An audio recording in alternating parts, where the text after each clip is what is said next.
Hi babe, welcome back to my channel. There is this new butterfly braid design in town. If you find the other one, if you're just almost tired of the other one, you can try this. This is inspired by the dollhouse on Instagram. She's one of the most creative hairstylists or braiders that I follow on Instagram. So I decided to recreate this and just make a tutorial on it for people who want another option to the butterfly braid design. So just like the first one, I have shared from up to down. Now while making the pattern from left to right, again the top section is slightly bigger than the lower section because it has to contain the antenna of the butterfly. So I am going to share this into four sections, and it looks just like this: two on the top, two at the bottom. The bottom wings are usually smaller on a butterfly. So now we are going to proceed to make the antenna, and again, just like the other design, we are going to go from just on the lower side of the top section into the angle, just like that. And now we are going to braid it down and repeat the same thing on the other side. Now there are several parts of this butterfly that is a little bit tricky, so I will need you to watch this to the end to just grab it at once. Just watch it once to the end so that you get the whole thing.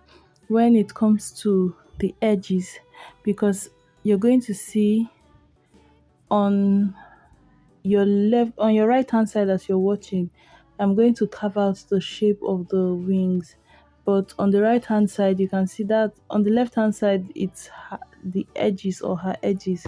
So I'm going to show you how you can make that to also come out nicely, because if you don't, one side is going to be straight and one side is going to be like a butterfly, like a curved butterfly wing. I forgot this little part. Let me just confess, I forgot this little part before putting away the four sections. So again, that is why you need to finish watching this video before you make yours. You're going to make, just take out little hair. I need the antenna to come down the stomach. I am so used to making the other butterfly design that I forgot this thing even while making the tutorial. So now I have remembered, and don't forget, like me, just braid the antenna down all the way to the anus.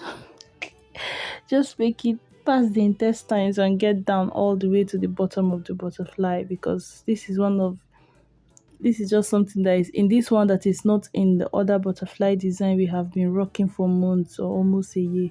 You know, the funny thing, like when I saw the first time this design became very popular was after braided underscore on Instagram made the hair, because she's already very famous. And then, okay, I'm just saying from my point of view, that was the first time like I noticed the hair. She made the complete hairstyle on a model in, I think, a campaign sponsored by Darling USA, and that hair, everybody loved that hair. That was what inspired me to make my tutorial before Nas the stylist also made the tutorial. And then I don't know if Dopa's Panda made a complete, yeah, no, she made for heart. I don't know for butterfly. You know, I was so surprised when I was at the dollhouse Instagram page and I was scrolling down to like over a year ago. This design that braided underscore made popular, this other stylist had done it months ago, like a long time, more than a year before this other person made it popular. And then it just felt as if it was the recent bigger influencer that made the hairstyle popular. But this other lady had been making it even for children all the way, months back. And that was the first time I even understood when people get pissed for not getting credit for their work. And guys, when I started my YouTube channel, I used to make compilation videos. So I know how we would like seek to get people's work, and it was just easier when you have like your logo or your name on your video, so that whoever is using it can tell where it's coming from, right? That's the easiest way to make some. There are some influencers that were not so popular, especially the ones that don't make videos on YouTube. But when they just casually make their hairstyles and put on their Instagram, they have their names on the like a watermark.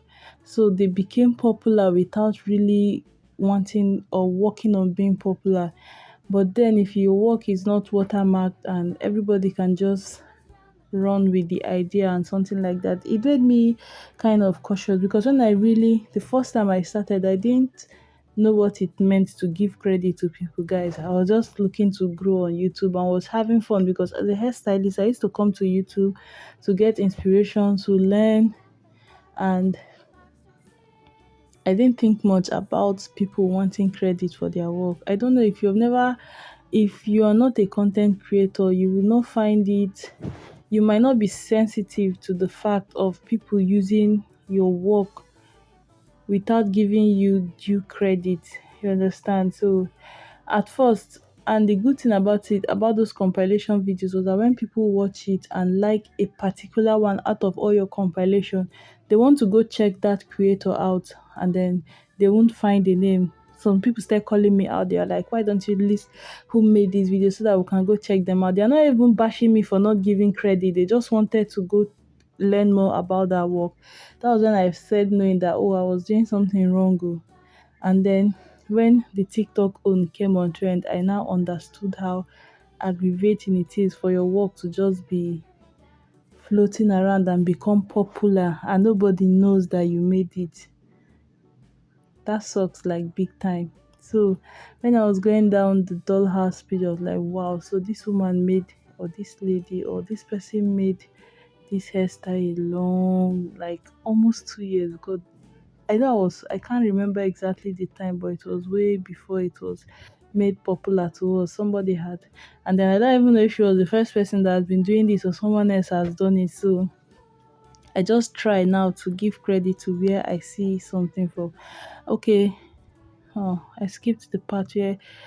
Anyway, now that you're making the front, right, you can use your edges to like when laying down the edge, you use it to complete, like try to make it curved to be like the shape of the wings, how it is on the right hand side. Try to recreate that on the left hand side using your edges, and while just laying the edge, you do it that way so that it comes out, because as you can see, this the left hand side is on her edges and everybody's own varies. So for some people that have hair there, it will be easy for you to make the shape, but for people that don't have much edges, just use the shape of the braiding, while making those baby hairs. Yes, while making the baby hairs, use the baby hairs to carve out the wing. You understand? Don't just slay the baby hairs, make it like the shape of the wing so that the left hand side and the right hand side will both look like a butterfly wing and it looks better. You can see mine looks kind of, the other side doesn't look as curvy and nice as the right hand side. That's just because my mannequin's edges is fuller than the inner part of her hair, because these companies want to make it look like the hair is full, like the density is crazy, but they just make the edges fuller so that when they pack the hair back, it's just going to look like lots of hair. But this butterfly is cute. It is less complicated than the one that we have been rocking. So if you like this, please leave a thumbs up, and thank you so much for watching.